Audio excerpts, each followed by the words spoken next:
What's up, guys? I forgot to react to this one. This is Elon Musk slaughters BBC reporter in a live interview. So this one should be fire, guys. I think I watched one segment of this, but I didn't watch the whole interview. So drop a comment down below. Let me know what you guys all think.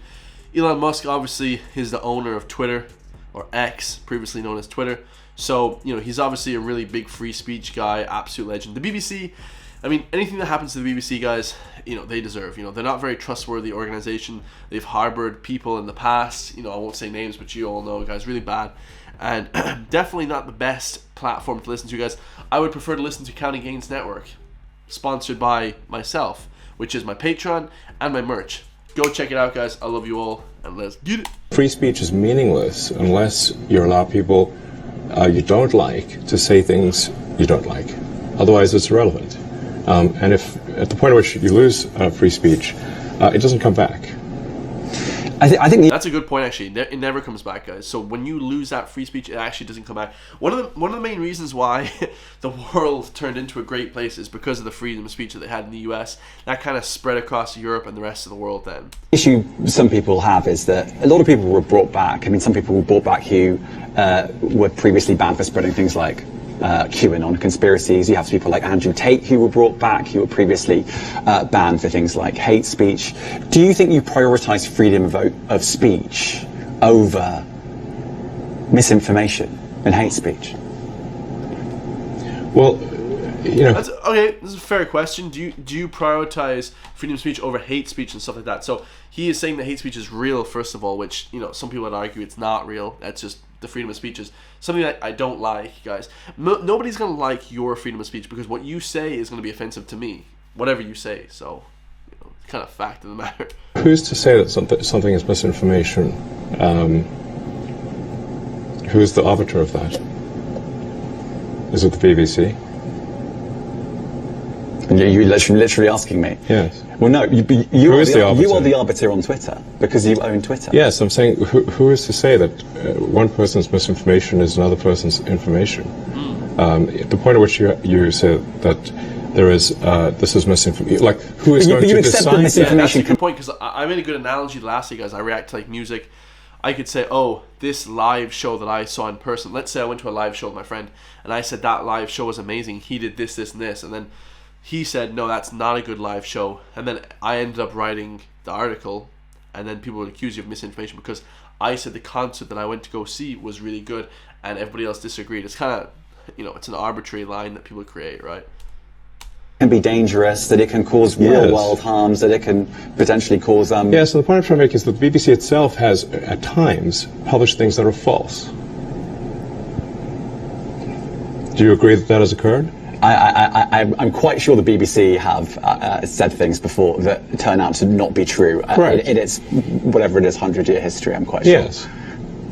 Even if you aspire to be accurate, there are times when you will not be. Yeah, that's true, guys. You can't be, I mean, you're not like this wizard. You don't know everything all the time, you know?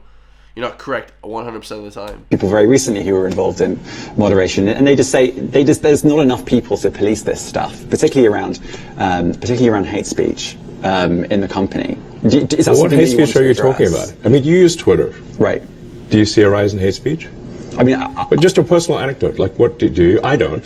Personally, my for you, I would see I get more of that kind of content. Yeah, personally, but I'm not going to talk to the rest of for the rest of Twitter. So you see more hate speech personally?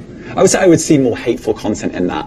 That's a weird thing to say, because obviously what you're looking for in Twitter, it's an algorithm. What you're looking for, you get more of. You don't just get more, let's say, hateful stuff out of nowhere. Like, that's an algorithm that's created. In that content you don't like or hateful. What do you mean to describe a hateful thing?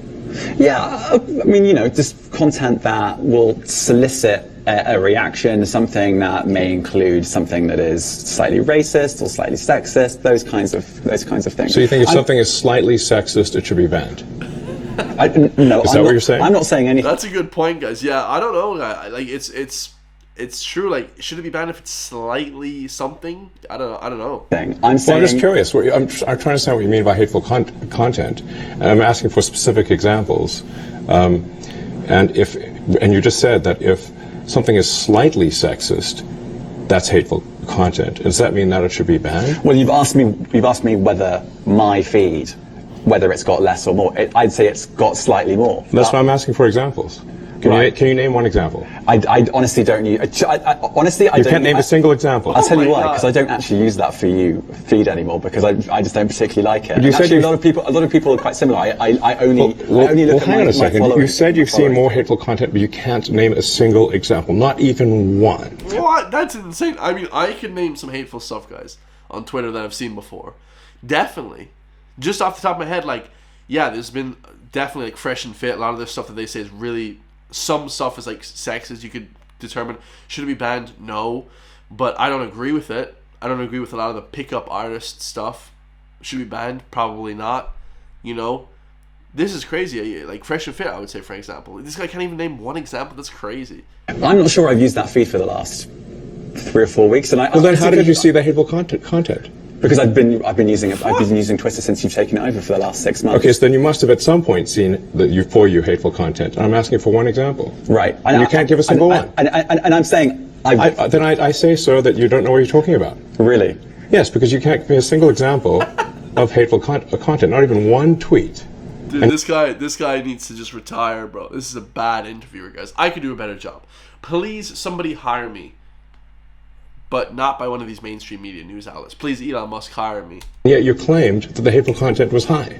Well, that's a false. No, what I claimed... You just lied. No, what I claimed was there are many organizations that say that kind of information is on the rise. Now, like, I'm a fair guy, guys.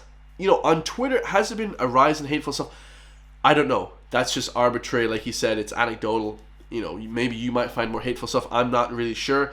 But I will say this, guys, Twitter has definitely gotten crazier. Like, there's videos of people dying and stuff all the time. Like, it's gotten insane. And that's just my algorithm. It's just wild. Like, police shootouts. Like, the flipping Wild West. You know what I mean? People flying airplanes. And just crazy stuff. So it's like, yeah, it definitely has obviously gotten a little bit crazier. Like, for sure, for me.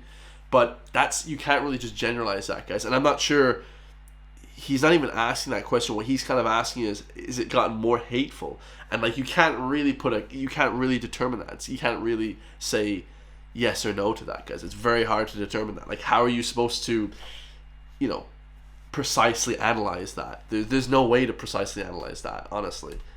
Whether it has on my feed or not.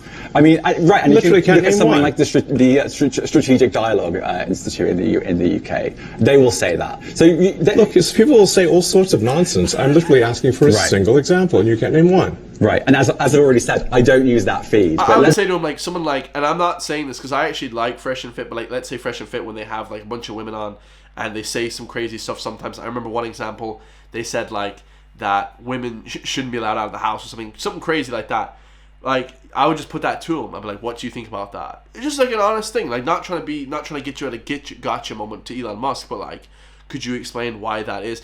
But then again, that's just freedom of speech, guys. That's just people having ideas, just throwing them ideas out there, like, you know. And then how would you know that? I don't think this is getting anywhere. You literally said you experienced more hateful content, and then couldn't name a single example. Right, and as I said, that's absurd. I haven't. This guy needs to retire from his journalistic job. Actually looked at that feed. Then how would you know this hateful content? Because I'm saying that's what I saw a few weeks ago. I can't give you an exact example. Let's move on. We only have a certain amount of time. That's so strange. What a strange guy. And this is when the accent comes into play, guys. A lot of people from the US think that people from England have this really amazing, you know, oration and great speaking, all this stuff, guys. But not really, guys. If what they're saying is bollocks, then it doesn't matter. Well, COVID misinformation. You changed the COVID misinformation. Has rules. BBC changed its COVID misinformation? The BBC does not set the rules on Twitter, so I'm asking you. No, I'm talking about the BBC's misinformation about COVID. I'm literally asking you about, you changed the labels, the COVID misinformation labels. There used to be a policy, it then disappeared. Why do that? Well, it's over, no? COVID is no longer an issue. Yeah. Does the BBC hold itself at all responsible for misinformation regarding masking and side effects of vaccinations? and not reporting on that at all? And what about the fact that the BBC was put under pressure by the British government to change its editorial policy? Are you aware of that? Oh yeah, the BBC actually got sued by the UK government because they were like they were putting out some crazy stuff, guys. This is not an interview about the BBC. Oh, you thought it Dude, stop! This guy's done, roasted. Come on, next, next. wasn't? Oh my. And I see now why you've done Twitter Spaces. I am not a representative of the BBC's editorial policy. I want to make that clear. Let's talk about something else. You want to talk about Better make that very clear. You BBC? too. All right, let's talk about something else. Said I can interview you as well. Oh, that's perfect, absolute legendary, guys. That's an amazing interview. I don't think I ever reacted to that ever, or at least I can't remember reacting to it. Absolutely amazing, guys. BBC got absolutely just slapped and roasted, guys. Let me know what you all think, guys. Drop a comment down below. I'll see you all in the next one, man. Peace.